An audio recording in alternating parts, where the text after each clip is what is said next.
Right, we've got the record going. We've got me unmuted, which is useful. So we're going to work between two moves.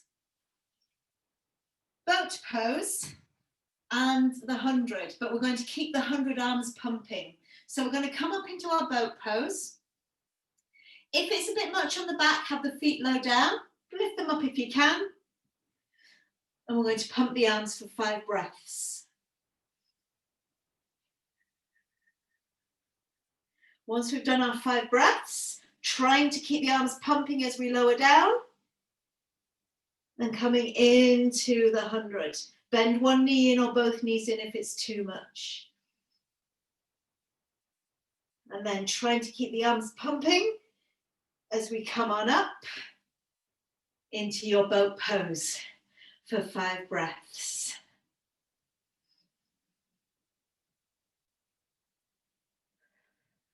And lower down. So you can stay with this, or you can keep the arms pumping as you go up and down for 12 reps. Oh,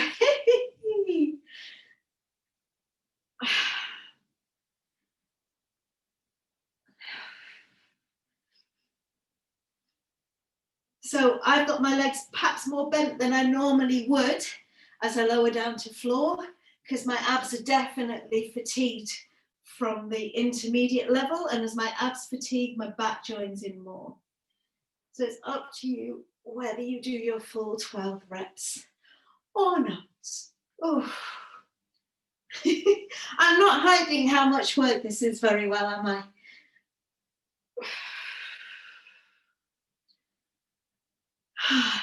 How many have I got left?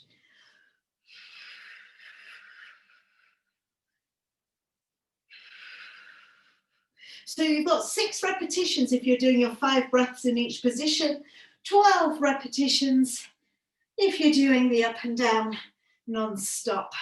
So I think we've done about 12 repetitions in total. Maybe stay for one more if you can. I need to remind myself what's coming next. Where are my notes?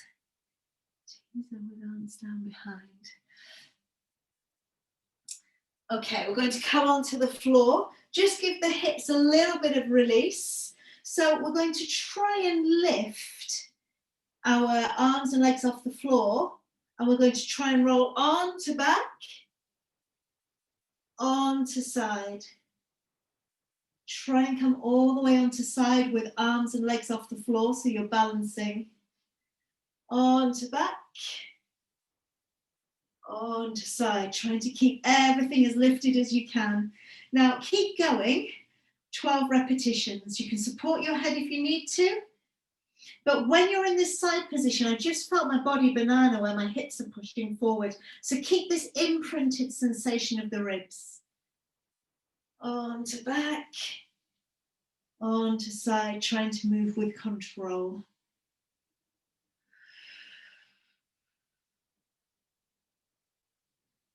So we're doing just one side before we move on. Up to 12 repetitions. Keep going, keep the chin slightly tucked in. I need to keep an eye on time. You know what I'm like for getting carried away with how long your classes are lasting.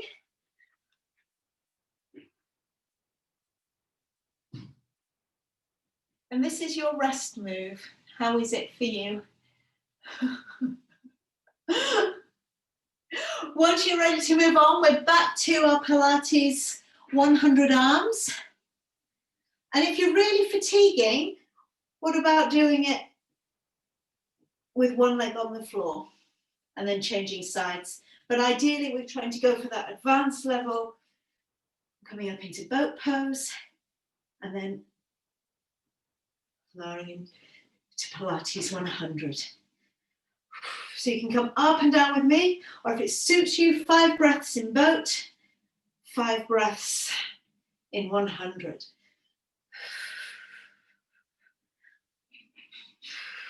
Ooh, abs are giving in. So just on filling my back, I'm just going to take a 10-second wriggle, and then I'm going to get going again. No point pushing through discomfort in the back. That's not the point of Pilates. We don't want to make the back any stronger.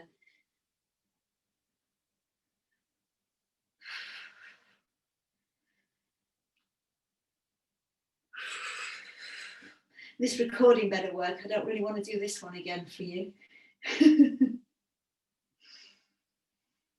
So I've got 2 reps left. Happen to be having a breather. Once you've finished your 12 reps or 2 reps more, whatever you're going for, extend. So the banana-ing is we're concave through the abs. The feet are in front of you. Your arms are in front. Lift the legs and upper body. Make sure the feet are always in front of you when you're on your side. Up to 12 reps on back. Keep the feet in front.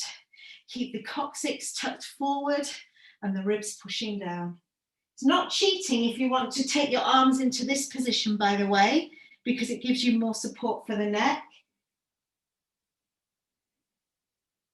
Definitely stronger on this side. In fact, it's not challenging me that much, so I'm going to do my weak side one more time.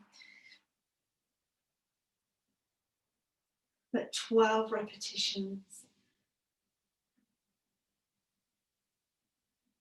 So is anyone else having to fight their legs from pushing backwards when you come on your side? Because that's your back contracting. Keep the feet forward, squeeze the bum softly and tuck the tailbone forward.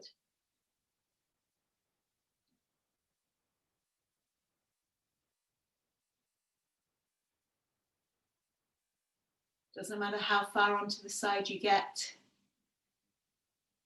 Great if you can. Also, we need to take padding into account. One last round, Pilates 100s.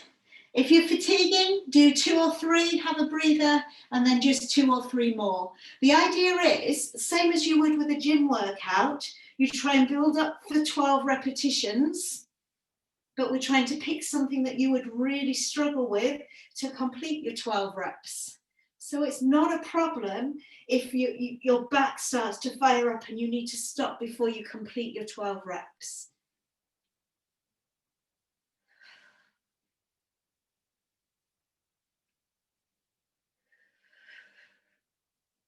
I'm sure I'm moving a bit faster than I was in round 1. So I'm tired, but my back's not kicking in yet. That's 6 reps. Now my back's kicking in, so I'm just going to give it a bit of release. So I'm only doing as many reps as my back is good for. And then I'll try it out, see if my back will let me do any more or whether it's had enough.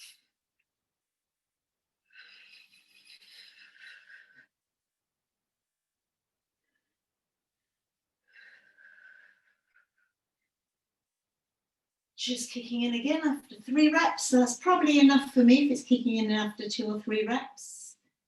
So we're going to try side to side on the rotations once you're ready to move on. Take a breather if you want. Don't worry if you're not ready to join me yet. So we're going to, if you've got room, come onto the side, feet are in front. Come onto the side, make sure the feet are in front. Maybe supporting the head if you need to. 6 repetitions on each side, so 12 repetitions in total as you go side to side. Support the head if you want, or bring the arms out. So we're really, really pushing the ribs down, scooping the tailbone up as we do this. Trying to move under control. So me totally losing control here. Trying to keep my upper body as lifted as I can, especially as I come onto the side. I think it was slacking with the side movement to lift the hip, the feet and the upper body. So I'll stop slacking and do it properly. Ribs lift. Oh, I've got the judders with this one, but my back's fine. So surely that's good. Anyone wriggling forward on this one? If we do enough, we might run out of room. 12 repetitions in total. I think we're just about there, just about ready to collapse. So this is where we're going to move over into our hovers, just to work the core and a little bit of the posterior chain part of the core.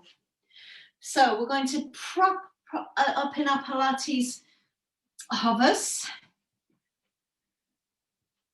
Tucking the toes under. I think I might need to not be on the blanket for this one.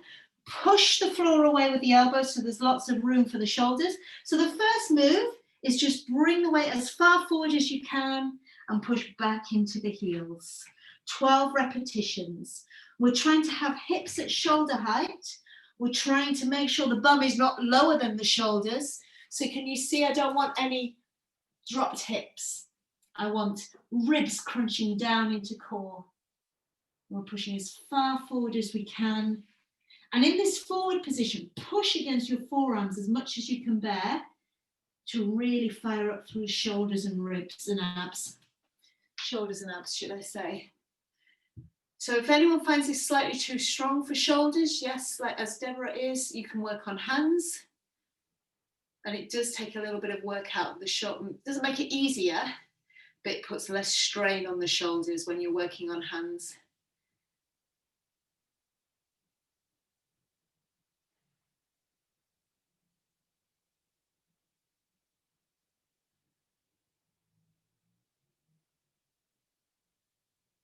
This looks good.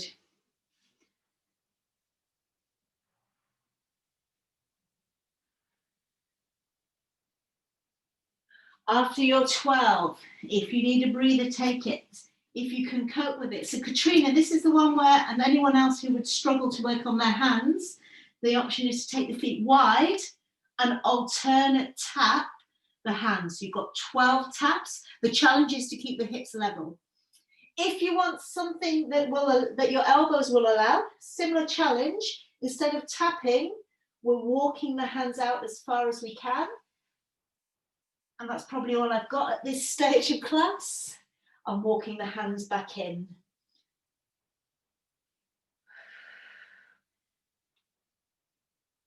So we've got 6 walks.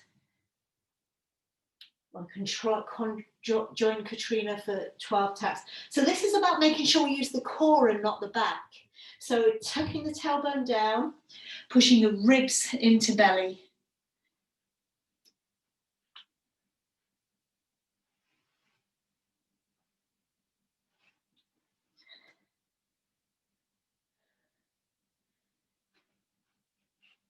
I mean, if you've got a slippy floor, you might just push the feet back. Ooh. And walk back in. That was tough. Getting a bit of cardio, me.